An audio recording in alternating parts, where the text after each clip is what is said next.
I call it a psychic kindergarten.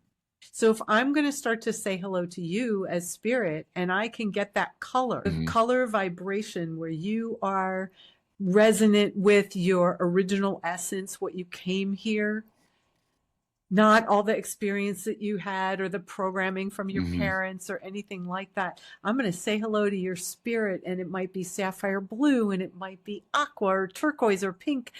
And then once just even my attention on it, even if I don't say it, it starts to create a healing space because you start to remember who you are.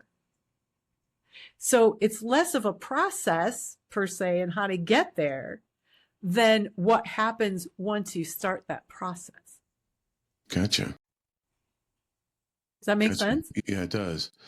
You know, when people are, especially I believe when people are starting out and starting to refine and build upon their intuitive abilities, they come across roadblocks. And I know that roadblocks could be individual to that person, but I also know from listening to different groups and podcasts and shows and things of that nature, there is some commonality between those roadblocks. What are some of the typical roadblocks that you would maybe help somebody get past in your teaching?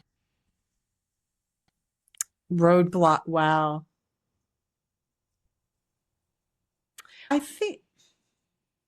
think sometimes that there's energy, and this is not to knock any group or what they're teaching or anything. I'm not in competition with that. But part of what I sometimes have to do is deprogram information from people. They don't have the freedom to see for themselves.